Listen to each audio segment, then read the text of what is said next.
If we be afraid of death, we'll hold on to that which destroys us because we're afraid to die.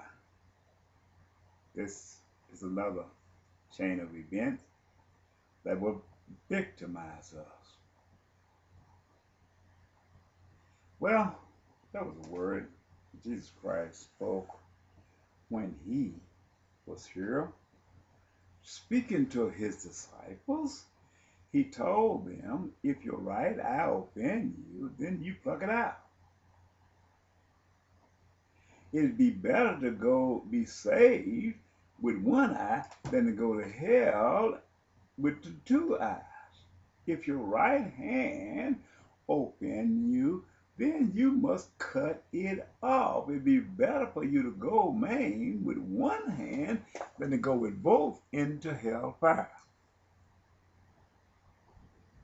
So on with your leg in any part of your body.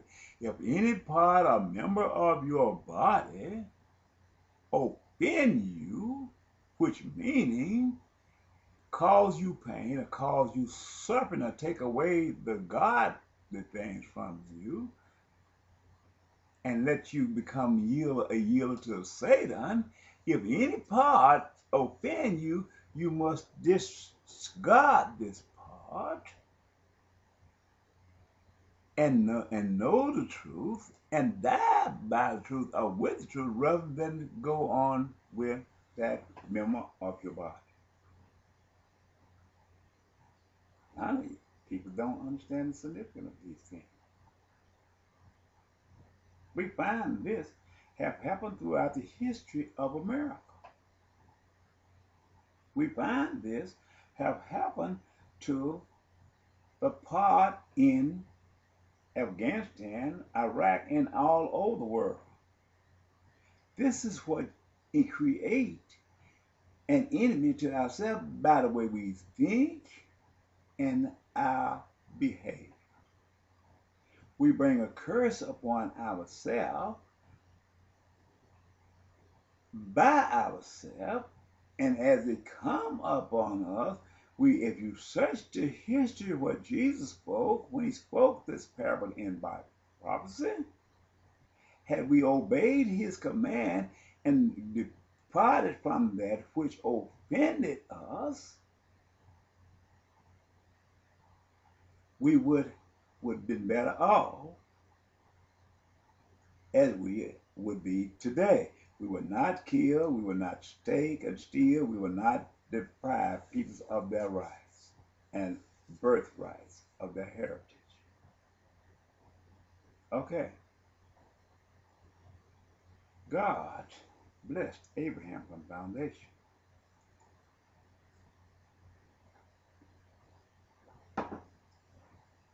But as his blessing became a curse to him because of the lifestyle he lived, he's still holding on to something similar to it as one arm defending the body.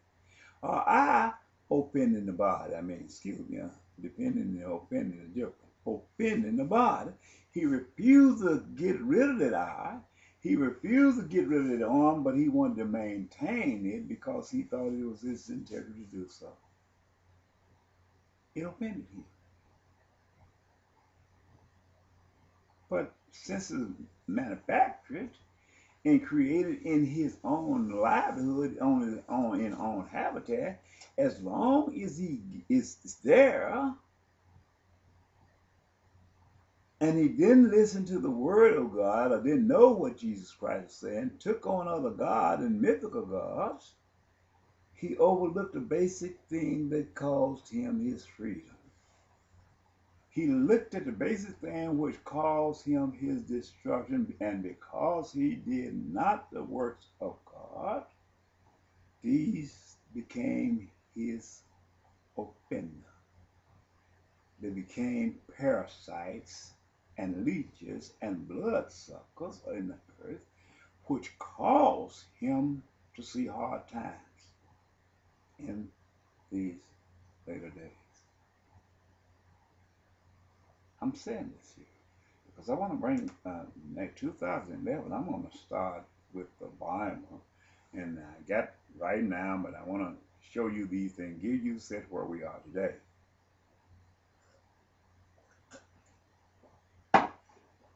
This is where God had with false prophets. False prophets will steal that which belonged to his true prophets, who he spoke of in Exodus. About these two, he would communicate with. This is the reason he didn't want the prophet taken from these special witness, because when you take away from that and you take in propaganda, prophesize a lie, you cause many people to be shut out because they will not understand the gospel when you bring it to them, and neither when you leave. They will not understand. But God had two special people that he had ordained from the foundation of the earth, upon which he spoke of throughout the Bible prophecy. And at the end of the day, at the end of time, when the revelations have unfolded themselves in the word of God being fulfilled,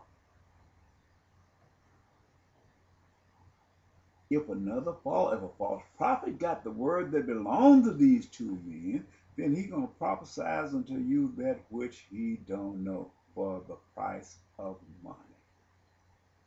But these two men, one living by the spirit of Elijah, and the other living by the spirit of Moses, which was made a part of the cherubims upon the mercy seat, which was Jesus Christ, made an attachment unto him, to speak at these later days, pouring out their heart and soul, telling men and women of God the truth.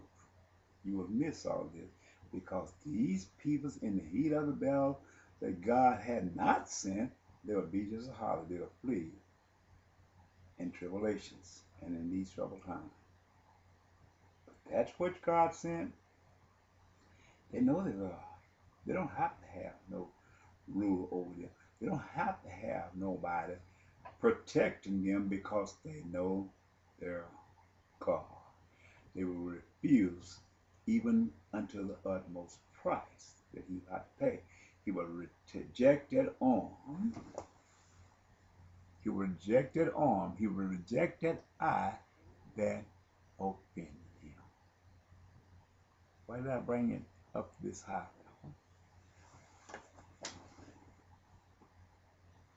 Well, we look at the parasites. You can say anything you want to. You know them people who are the parasites. You know those people who are the legion. You know the bloodsuckers of the earth. You know this.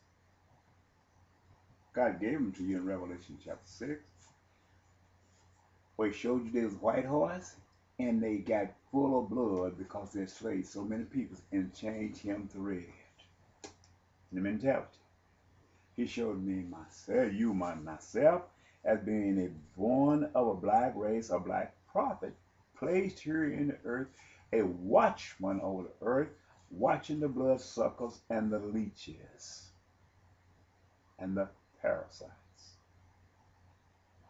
who is a predator who prey upon other peoples and other nations alike. In these, it was said that we are the chosen one when there is a liar in their truth. There is the predators, parasites, and bloodsuckers. Genesis chapter 1, God showed you the formality of the creation of God. Adam and Eve. One man, one bloodline, and one pedigree.